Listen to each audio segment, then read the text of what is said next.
Well, I've had a look around, and I think we can safely assume that I now know less about motors than I did when I first lifted up that bonnety thing. Now what? Let's just not think about it for the moment and eat brekkie, shall we? Oh, that's a novel idea. Let's stuff ourselves to death. Imagine the headlines. Whales beach themselves in the outback. Mystery bombsticks dead in drag.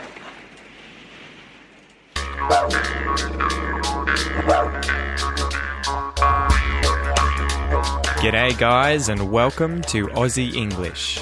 My objective here is to teach you guys the English spoken down under. So whether you want to speak like a fair income Aussie, or you just want to understand what the flippin' hell we're on about when we're having a yarn, you've come to the right place. So sit back, grab a cuppa and enjoy Aussie English.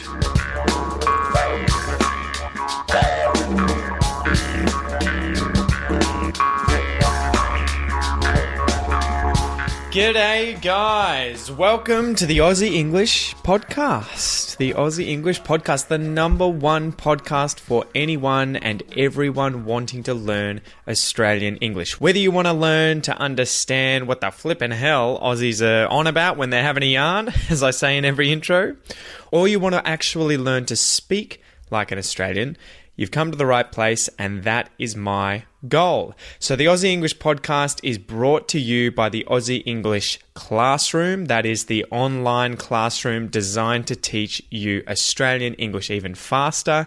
You complete courses in there full of lessons and quizzes that cover Australian vocab. And there's heaps of exercises like listening comprehension exercises, phrasal verb exercises, pronunciation, connected speech, and grammar exercises designed to take your English to the next level. So you can try that for $1 for the first month when you sign up and give it a go at theaussieenglishclassroom.com. Anyway, the opening scene there, guys, the opening scene that I put at the start of this podcast is a scene from the movie Priscilla, Queen of the Desert. Priscilla, Queen of the Desert. In this scene, the main characters, the three main characters, are stranded in the desert and they're trying to repair a car. The first voice that you heard there, I don't know if you will have spotted it, but that is Hugo Weaving. Hugo Weaving. He's a famous Australian actor. He has been Mr. Smith in the Matrix series. You might know that line of his, Mr. Anderson, you know, whenever he comes up against Neo. He's also been the Elf King Elrond out of the Lord of the Rings movie series. So you'll know this guy when you see him. Another actor there is also Guy Pearce, who's a famous Australian actor. He's been in loads of Australian films, loads of Hollywood films as well. One of my favourite of his is Memento. And he's also been more recently in Iron Man 3 and the most recent Alien movie. Anyway, this scene is from Priscilla, Queen of the Desert, which is a film about two drag performers and a transgender woman. So a woman who's changing her gender, a man who's changed his gender to be a woman, and these guys are traveling across the desert in Australia to perform their unique style of cabaret. So they're drag performers. They wear women's clothing, and it's very eccentric. It's a big part of gay culture. But it's a really hilarious film, guys. So definitely check it out. You'll learn a lot about Australian culture, especially the kind of clash between gay culture from the cities and the Australians who live in the outback and sort of how they deal with it. So yeah, Priscilla, Queen of the Desert. It's a great film with some great Aussie actors. I really recommend that you go and check it out. Let's start with a joke as usual, guys. Today I've got a joke for you. It's a bit of a crummy joke, which you'll get in a sec. But the joke is, why did the Bicky go to the hospital? Why did the Bicky, a slang term for biscuit, go to the hospital? Because he felt a bit crummy. Badoomsh. Do you get it? He felt a bit crummy. So crummy in this case, this is a play on words. Crummy in this case, he's feeling crummy. That's spelt C-R-U-M-M-Y. And that means to feel unwell, to feel sad, to feel unhappy. So I don't feel good today. I feel a bit crummy. However, the pun here is with the word crummy, spelt C-R-U-M-B-Y. So a crumb is a piece of, say, the bickie, a little morsel of food from usually things like bread or biscuits or cookies, whatever it is, that's a crumb. And if a piece of food like that is crummy, it's like it's covered in crumbs or things that resemble crumbs, okay? So if you eat a biscuit over a table, the surface of the table might become crummy. Anyway, that's the pun there. Why did the bickie go to the hospital? Because he was feeling crummy. So the pun on the words crummy, to feel unwell, and the word crummy meaning covered in crumbs. So today's expression, let's dive into that as usual, guys. Today's expression is to have a few roos loose in the top paddock. Oof. It's a mouthful. A lot of words in there. I think that is probably the longest expression I've ever done on this podcast. So to have a few roos loose in the top paddock. And you might also hear this as to have a few kangaroos loose in the top paddock. And remember that a roo, or roos, the plural, many roos, is a slang term. It's the shortened abbreviation version of the word kangaroo. So this expression was suggested by Lima in the Aussie English Virtual Classroom Facebook group, guys. If you get on Facebook, you can search Aussie English Virtual Classroom. It's a group where you guys get to do exercises and chat, and every Monday I put out a post asking for expression suggestions, and then you guys can vote on the expression for the week's podcast. So let's go through and define the words in the expression to have a few roos loose in the top paddock. Okay, to have. In this case, to have is to possess. Okay, to possess something, you have something. To possess something, you have it. A few. A few means a small number of something. So if you have a few roos, you have a small number of them. You don't have a load of them. You don't have a lot of them. You only have a few of them. A roo, as we said previously, is a kangaroo. Loose, if something is loose, it is not tied up. It is not confined or shut in. For example, if it's a kangaroo or an animal, it's not controlled. So the thing is free to run around, to do what it wants. It is loose. I'm sure you guys will know if you're in something, you are inside of it, you are within something, and it's the opposite of out or outside of something. The word top means uppermost. Okay, so if you're at the top of something, you're as high as you can possibly get. You're at the uppermost point. So the top paddock would be the paddock at the very top, at the highest point, at the uppermost point. And the last word in this long expression is a paddock. A paddock. Paddock is spelt P-A-D-D-O-C-K. However, I say Paddock. Okay, notice the schwa in there. Just a side note. Paddock is how it's spelt and how you would say it phonetically, but I say Paddock. Paddock. So a paddock is a field or some kind of plot of land that is enclosed by fencing or defined natural boundaries. Okay, so you might go into a forest and there'd be a paddock, a field, a meadow in the middle there, and it's sort of defined by natural boundaries like trees. But most commonly, you're going to go to a farm and you're going to see a paddock, which is a plot of land enclosed by a fence. It might be full of wheat, it could have corn in it, or sugarcane, or it could have livestock in there, like cows or sheep or goats, horses, whatever it is. It's a field that is enclosed by something.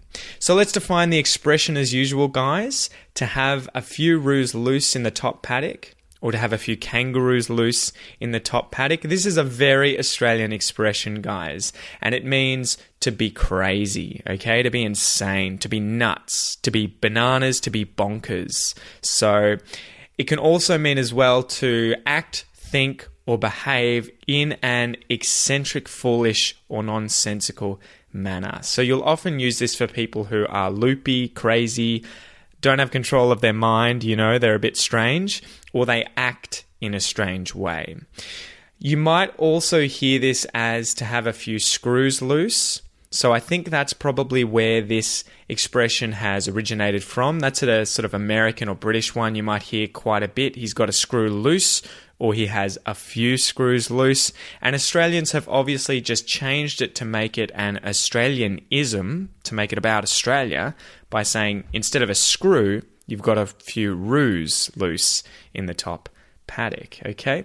Another one similar to this too that I might add is to be a few sandwiches short of a picnic. If someone's a few sandwiches short of a picnic, that's sort of saying that they're a bit dumb or they're a bit strange, okay? So yeah, anyway, both of these expressions are pretty common in Australia. So let's go through some examples, as usual, guys, of how I would use this expression, the kinds of contexts you're likely to come across when you hear this expression. Firstly, number one, imagine there's an old lady out in the streets, some old Sheila. She stands on the corner of a street in the city and she's yelling at strangers. So she's yelling at people walking by who she doesn't know. She's clearly totally nuts. She's crazy. She's got a screw loose and she's a total nuffy, okay? So she's lost her mind. You might say if you saw this happening, that this lady was just screaming at people in the street, you might say, whoa, this lady has a few kangaroos loose in the top paddock. I think she's got a few screws loose. I think she's got a few roos loose in the top paddock. I think she's nuts. She's crazy. She's got a few kangaroos loose in the top paddock. Example number two. All right, example number two. A mate asks you for a loan. He wants to borrow some money. So he wants you to lend him some money. He wants to borrow some money from you.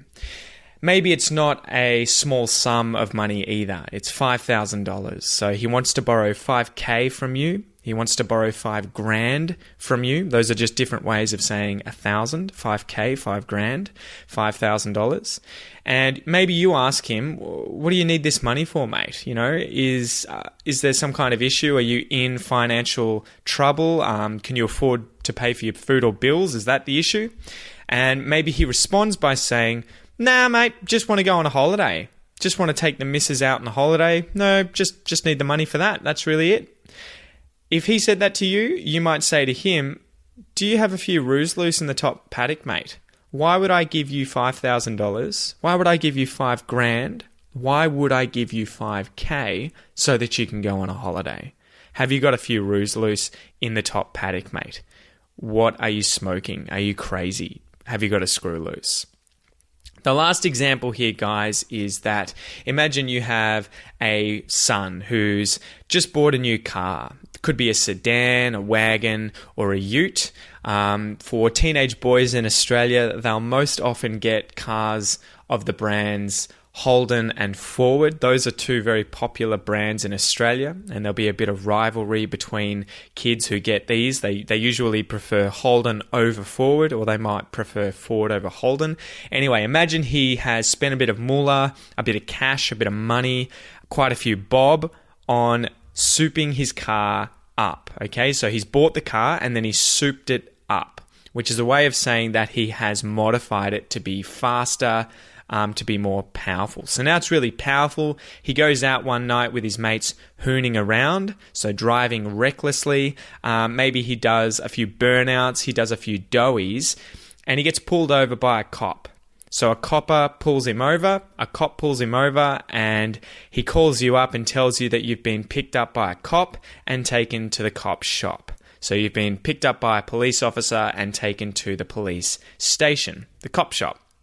You might totally lose your shit at him and ask, you know, have you totally lost your mind? Have you got a few roos loose in your top paddock, mate? What the hell? What the fuck did you think you were doing? You know, you might say, what the hell, if you're wanting to be polite, but if you're really furious, you can up that by swearing and saying, what the fuck, okay? So I don't often swear, but I like adding it in there if it makes sense to give you a bit of context because you might hear it. Anyway, Those are the 3 examples, guys. I hope it helps you understand how to use the expression to have a few roos loose in the top paddock, or to have a few kangaroos loose in the top paddock. It means to be crazy, or to act, think, or behave in an eccentric, foolish, or nonsensical manner. So let's go through a listen and repeat exercise as usual, guys. This is your chance to practice your pronunciation in English, and specifically your Australian pronunciation if you want an Australian accent. Okay, so listen and repeat after me, guys. Let's go. 2. To have. To have a. To have a few. To have a few roos.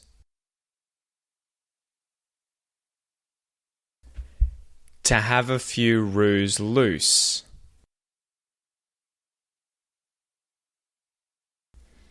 To have a few roos loose in.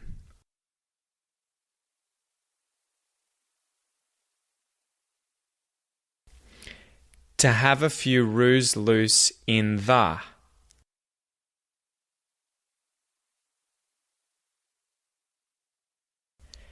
To have a few roos loose in the top.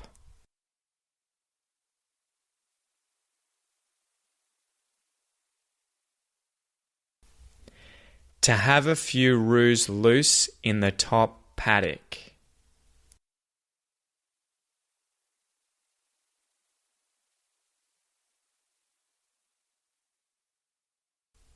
To have a few roos loose in the top paddock.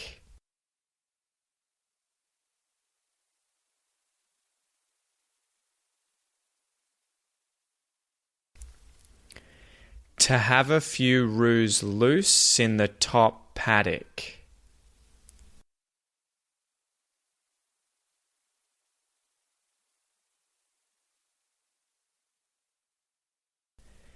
To have a few roos loose in the top paddock.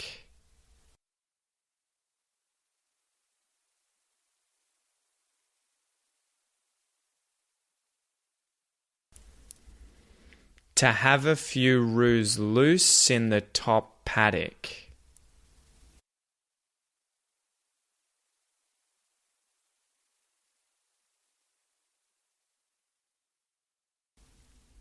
Good job, guys. Now let's use this expression in a sentence. Let's go. I've got a few roos loose in the top paddock.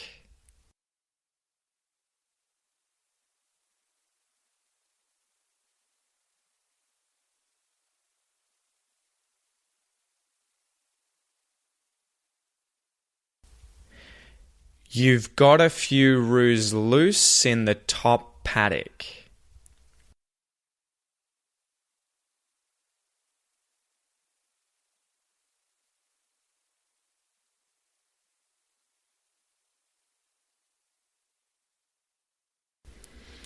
He's got a few roos loose in the top paddock.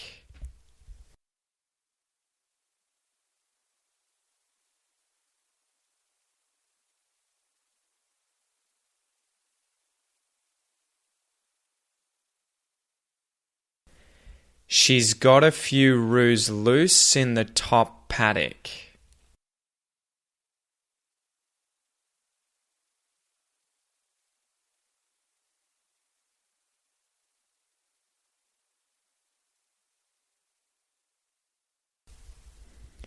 We've got a few roos loose in the top paddock.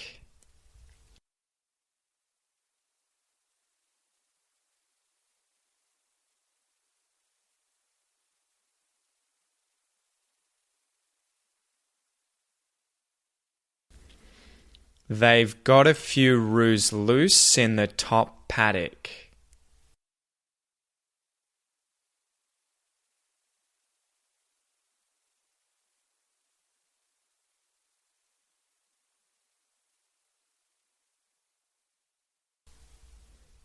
It's got a few roos loose in the top paddock.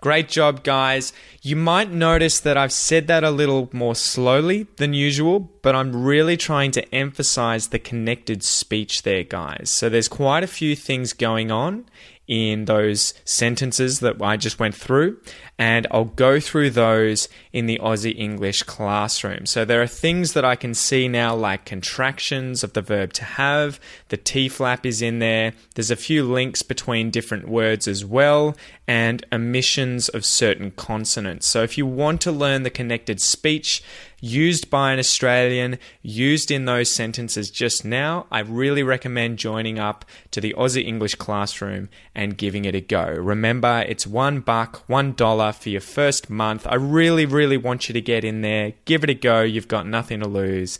And yeah, enjoy it, guys. Anyway, before we finish up, let's go through an Aussie fact today, guys. So, seeing as we were talking about kangaroos in this expression, I wanted to look up and find out who the first European was to come across, to see, to discover, to find a kangaroo. Obviously, Indigenous people had been in Australia for 40 to 60,000 years prior to the European settlement of Australia, the European colonisation of Australia, and so they will have come across kangaroos well and truly before Europeans. But I was interested in seeing who the first European was, and so when I looked this up, it turned out that it was James Cook. So even though James Cook wasn't the first European to get to Australia, or to quote-unquote discover Australia, despite the fact that many people think he was, he and his crew were the first known Europeans to sight a kangaroo. So, at least to record the fact, right? So there may have been previous Europeans who did so, but they never wrote it down. So, as Cook sailed up the east coast of Australia, he was mapping the coastline. He was trying to draw it to help other ships, to help other people who came to Australia. As he was doing this up the coastline of Australia, his ship, the Endeavour, struck the Great Barrier Reef and it nearly sank. So the Endeavour was eventually brought for repairs into the harbour that is formed by a river, now known as the Endeavour River, for obvious reasons. He landed there on the 10th of June in 1770, and Cook and his crew spent about 2 months or so repairing his ship in this bay. During this time, he allowed his botanist, Sir Joseph Banks, heaps of time to go ashore and check out the flora and the fauna in the surrounding area. And on the 14th of July, 1770, a crewman shot a strange-looking unknown animal. And this turned out to be a kangaroo. So the creature was brought back to his camp for examination. The skin was taken back to England eventually, and the word kangaroo is believed to have come from the Aboriginal word gungaroo, which is a Gugu Yimajir word, I hope I said that right, referring to the grey kangaroo, so gungaroo. And this word was recorded by Sir Joseph Banks as kangaroo or kanguru.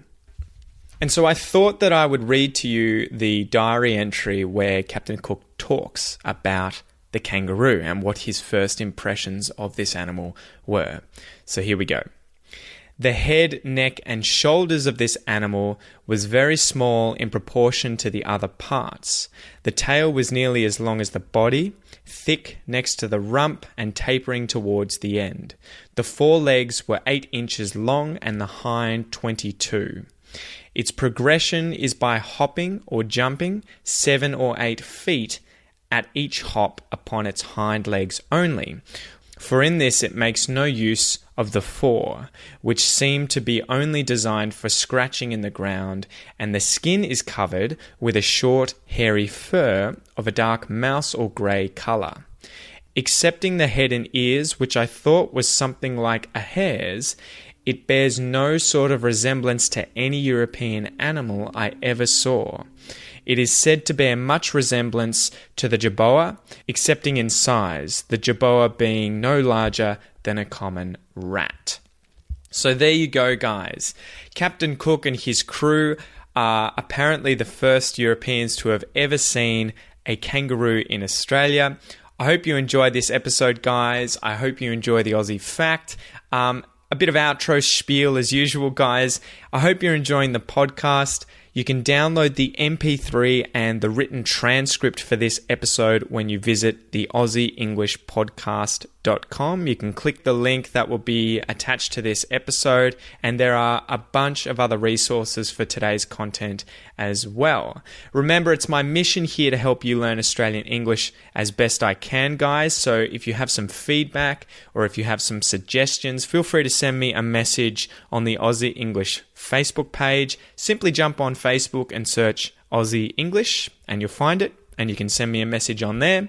If you want to help the podcast, please share it with a friend who might need help learning Australian English or who might find this podcast interesting. And also make sure you sign up to the Aussie English Classroom if you haven't already, so that you can learn English even faster. The last thing is that if you feel like supporting Aussie English in a different way, you can do so via the Aussie English Patreon page, starting from as little as $1 a month. Just search Aussie English Patreon, that's Patreon, or click on the link in this transcript. Anyway, as it seems is becoming the pattern, today has been a long episode, guys. I hope you enjoyed it. I hope you have a killer Christmas. Merry Christmas, and I'll see you guys next week. Catch ya. G'day, mate. Thanks for listening to this episode of the Aussie English Podcast. If you wish to support the podcast and help me keep bringing you content, you can do so via my Patreon page. Remember, it's my mission here at Aussie English not only to help you understand Australian English, but to speak it like a native. If that's your goal, make sure you enroll in the Aussie English Classroom, guys, where you'll get all the bonus content for today's episode designed to improve your English even faster. Have a ripper of a day, and I'll see you in class.